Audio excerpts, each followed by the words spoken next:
think perceptions of the wider private equity industry have definitely improved since they hit a low just before and after the last financial crisis in 2008. And I think that's down to two things: a mix of better corporate behaviour in reality and also better public relations, so better presentation.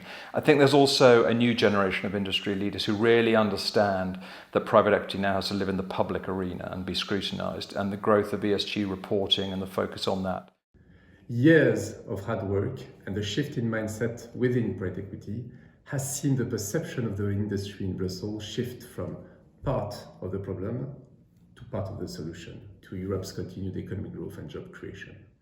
PE hasn't typically had to make extensive public disclosure, and I think as the share of the economy and the number of companies that people recognise that are owned by private equity has increased significantly in most major economies over the years, public interest in private equity has definitely grown, but it's not clear to me that the level of information available to the general public has grown proportionately.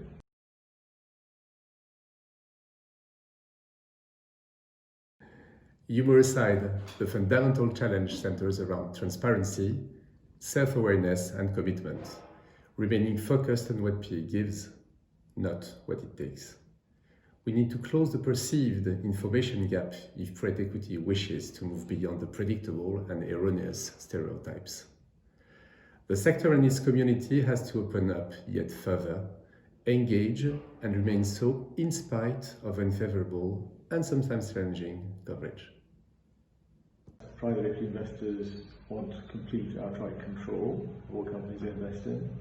I don't think that's really the case anymore. There's a wide variety of ways in which PE funds are investing in companies, ranging from control, minority investments, co-investments.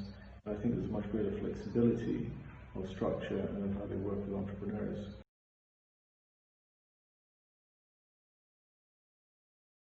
I think it's actually really early days to be sitting here in mid-May to be making judgments about perceptions of the private equity industry during the COVID-19 pandemic. But I think three key issues will come out as being the key issues in those judgments. One is whether those businesses have been overgeared. Two is whether private equity is perceived as having unfairly accessed government support schemes, such as furloughing, whether in the UK or in the US, and whether those are eventually connected to any major job losses. And finally, how private equity-backed companies behaved and dealt with their customers and suppliers through the crisis.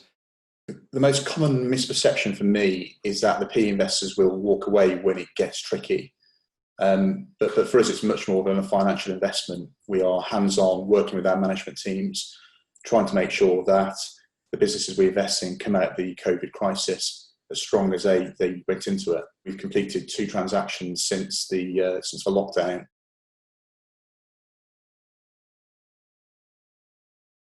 PE firms can play a critical role in enabling change.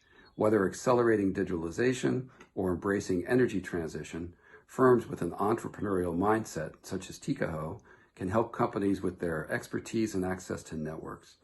The PE industry can also help companies to recover and grow by providing necessary capital. In this respect, there is a strong alignment between the industry and government that has the potential to be transformative. Continued explanation by private equity of the overwhelming positives coming out of the industry's increasing focus on growth and not leverage. I think that's the key. That's the focus that's going to increase as the COVID-19 pandemic massively accelerates the growth of the digital economy versus the traditional economy. For me, industry stakeholders need to get better at communicating the success stories in the industry and the positive impact that investment can have on a business.